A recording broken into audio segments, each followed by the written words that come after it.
L'élégance ne consiste pas à se faire remarquer, mais à se faire retenir, disait Giorgio Armani. Dans un monde où l'apparence compte autant que l'authenticité, l'élégance peut être un puissant moyen d'expression. Dans ce numéro d'inspiration féminine, nous recevons une femme exceptionnelle, Madame Khadija Doumbia, fondatrice de la marque Hijab Tour. Depuis des années, elle allie élégance et modestie, prouvant que la pudeur peut être une force créatrice dans l'univers de la mode. Ensemble, nous allons découvrir son parcours, ses réussites et ses défis. Bonjour et bienvenue dans Inspiration féminine. Il est des parcours qui allient passion, créativité et foi. Aujourd'hui, notre invitée est une femme qui a su faire de la mode un art de vivre tout en restant fidèle à ses valeurs. Depuis plus de 10 ans, Madame Doumbia Khadija, fondatrice de la marque Hijab Tour, réinvente la mode pudique en Côte d'Ivoire. Ses créations élégantes et intemporelles sont destinées à tous, voilés ou non, prouvant que l'élégance n'a pas de frontières. Icône de la mode islamique, elle a marqué les esprits lors de grands événements comme l'Afrique Fashion Week. Son talent a également été récompensé par le prix du meilleur talent musulman dans la catégorie art, culture et cinéma au Ivoire Muslim Awards. Comment a-t-elle réussi à s'imposer dans un domaine si exigeant? Quels défis a-t-elle surmonté pour devenir une icône? Découvrez tout cela dans cet épisode d'Inspiration féminine. Bonjour Madame Doumbia. Bonjour. J'espère que vous allez bien. Alhamdulillah, tout va bien. Merci de nous recevoir chez vous. C'est moi qui vous remercie. Alors, déjà, qui est Khadija Doumbia? Khadija Doumbia, c'est une femme qui est passionnée de mode. C'est une mère aussi. C'est un entrepreneur. Voilà. D'accord. Déjà, qu'est-ce qui vous a inspiré à vous lancer dans ce domaine? Ce qui m'a motivée à me lancer dans l'univers de la mode, c'est qu'à un moment, je voyais mes sœurs qui avaient choisi le voile galérer parce que le voile n'était pas accepté forcément dans toutes les administrations, dans les bureaux, et même les étudiantes avaient des problèmes avec leur voile à l'école. Alors, je me suis dit que c'était le moment de me lancer parce que j'ai toujours aimé la mode, mais je sais pas, j'attendais un petit signal quelque part.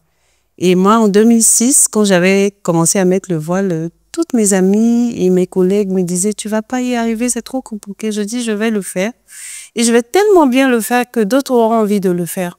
Quand j'ai commencé à le faire, j'avais beaucoup de personnes qui me disaient « Ah, mais vraiment, vous vous habillez bien, on aime bien. » Même celles qui n'étaient pas musulmanes, forcément. Donc, ça m'a mis en confiance. Et puis, je me suis dit que c'est le moment d'aider mes sœurs et je vais le faire. Voilà. Et là, vous avez lancé Hijab Tour. Et j'ai lancé Hijab Tour. Hijab Tour, c'est votre marque, c'est votre identité. Pourquoi cette dénomination? Et c'était un concours. Voilà. Un concours que j'ai organisé pour les jeunes stylistes musulmans qui devaient nous présenter des vêtements décents avec des voiles assortis. Malheureusement, j'ai dû abandonner l'idée parce que j'étais pas soutenue, il y avait pas d'appui et tu sais que ce genre d'activité, c'est pas facile d'avoir des sponsors. Et pourtant, j'ai bien commencé avec mes propres moyens, on a commencé la promotion et tout. Et on devait faire le tour de la Côte d'Ivoire. Donc, c'est le côté tour là, c'est de là-bas que ça vient. Hijab Tour. Donc, on devait faire le tour de la Côte d'Ivoire et essayer de sensibiliser pour le port du voile et valoriser parce qu'il y avait des jeunes filles, des femmes qui voulaient mettre le voile, mais elles étaient habitées par une certaine gêne parce qu'elles ne voulaient pas que les gens les stigmatisent. Et puis voilà, donc elles n'avaient pas le courage. Donc moi, quand j'allais faire ce tour-là, j'allais montrer que on peut porter le voile et être élégante et puis avoir la tête haute même. Donc voilà, mais bon, j'ai pas pu continuer l'aventure Hijab Tour et le nom est resté sur moi, Hijab Tour. Et aujourd'hui, votre boutique se nomme Hijab Tour et voilà. Tout le monde me connaît que sur aussi. Vous dites Khadija Doumbia, on connaît pas fortement. Et si vous dites Hijab Tour, on sait que c'est de moi. Même quand je suis allée aussi, moi aussi mon anecdote au pèlerinage la première fois, je galérais comme tout le monde à avoir une chambre parce que quand on vient, on nous regroupe et c'est pas facile on vient d'arriver, il faut qu'on attende qu'on vienne nous chercher. Et j'étais avec mes tantes et puis des vieilles personnes. Je voyais qu'elles étaient fatiguées. Je dis, bon, restez là, moi je vais chercher une chambre pour vous installer. Et puis je tourne dans les couloirs et puis je croise une jeune fille. Elle me dit, est-ce que c'est vous, Hijab Tour? J'ai dit, c'est moi. C'est moi, c'est moi. Elle dit, ah d'accord, je cherche une chambre pour mes mamans et tout ça. Elle dit, je vais vous installer. Voilà, donc c'était bien aussi. Ça m'a permis de savoir que j'étais suivie quand même. Donc voilà. D'accord. Alors, dans Hijab Tour, on entend hijab. Est-ce que c'est seulement les femmes voilées que Hijab Tour habille? Normalement, j'ai commencé que pour les voilées. Même si après, ça s'est élargi à tout le monde, parce qu'aujourd'hui, j'habite tout le monde. Vraiment, c'est ouvert à tout le monde.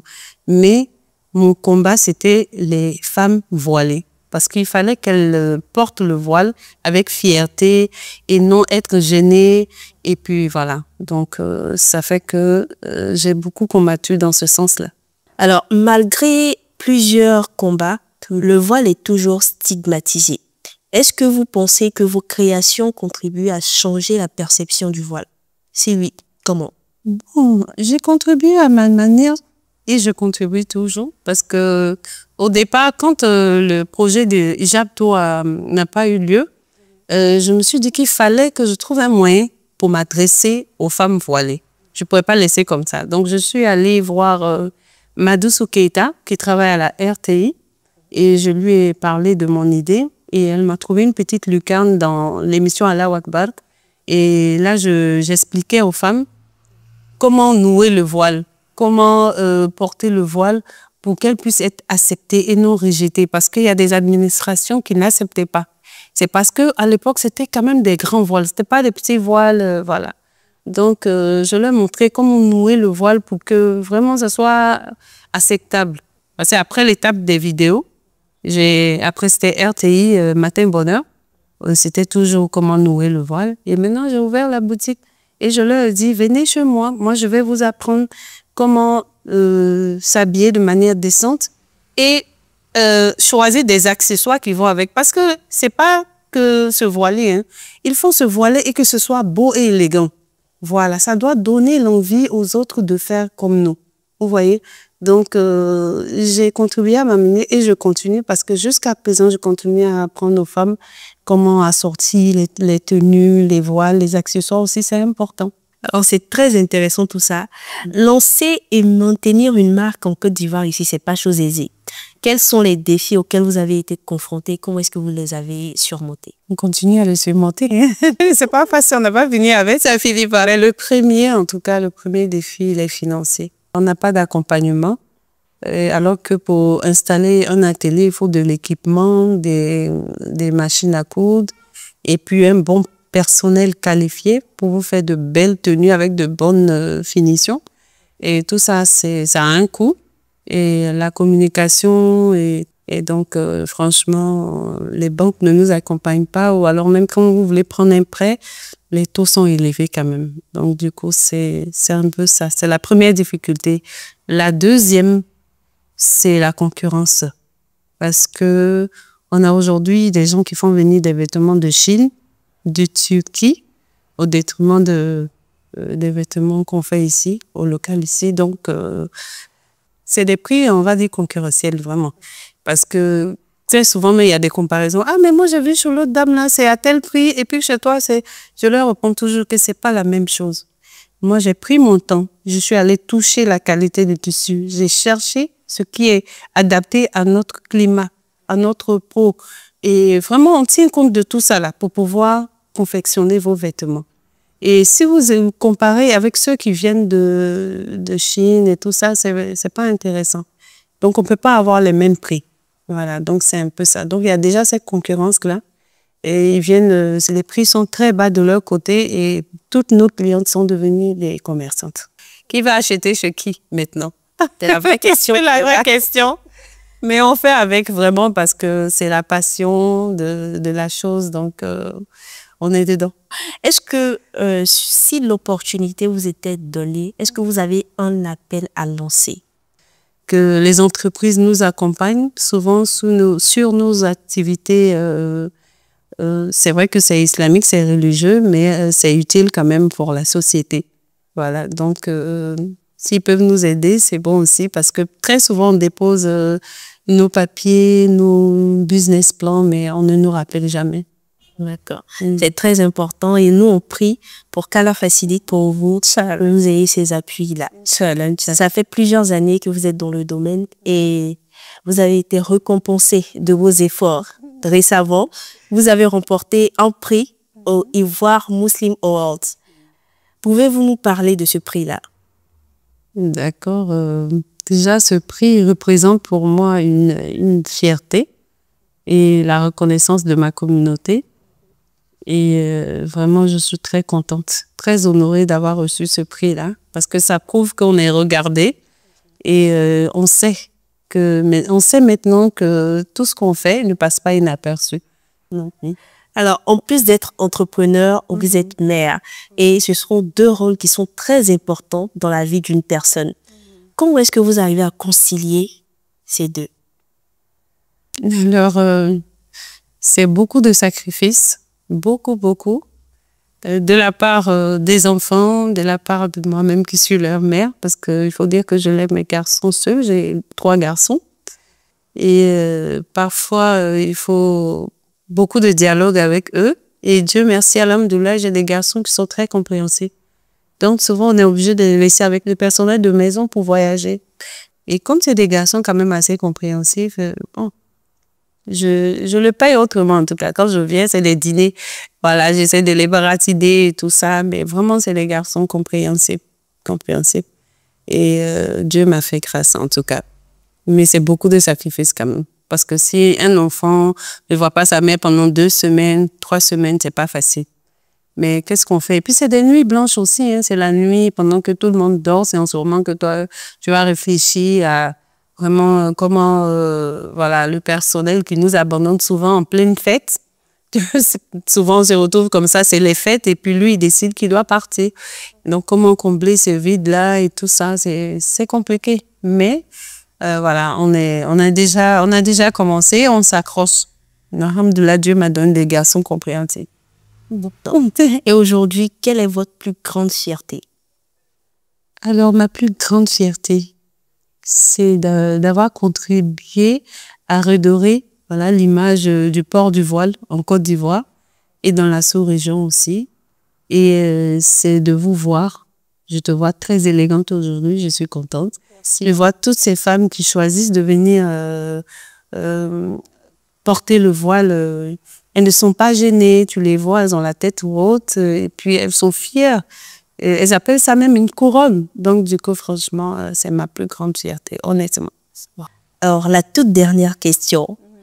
À quoi est-ce qu'on doit s'attendre de la part de Hijab Tour dans les années à venir? J'espère, Inch'Allah, que je pourrai agrandir mon installation, avoir plus de machines pour pouvoir satisfaire beaucoup plus de clientes.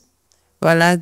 Et puis, pourquoi pas que la marque Hijab Tour soit reconnue dans le monde entier à l'image de toutes les grandes marques, toutes les grandes maisons de couture. Inch'Allah. Inch'Allah. Alors, Madame Dounia, c'est le moment pour vous d'inspirer, de donner des mots d'inspiration à nos téléspectateurs. Et ça sera dans le message de l'invité. Et c'est tout de suite.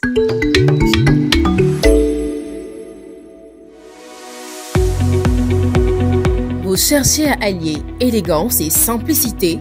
Janastar vous ouvre ses portes à Treichville pour une expérience unique de shopping. Découvrez nos abayas raffinés et notre collection ARD pour des tenues qui subliment votre style au quotidien. Laissez-vous séduire par nos ensembles pantalons et nos voiles en mousseline, jersey, pashmina et bien plus encore. Messieurs, trouvez l'équilibre parfait entre tradition et modernité avec nos boubous soigneusement sélectionnés. Complétez votre look avec notre gamme de chaussures tendance et envoûtez vos sens avec nos muscles aux fragrances authentiques. Rendez-nous visite à Treichville, avenue 17, rue 17. Pour plus d'informations, appelez-nous au 07 04 75 10 96 ou au 07 49 54 76 89. Suivez Janastar sur Facebook et TikTok pour ne rien manquer de nos nouveautés.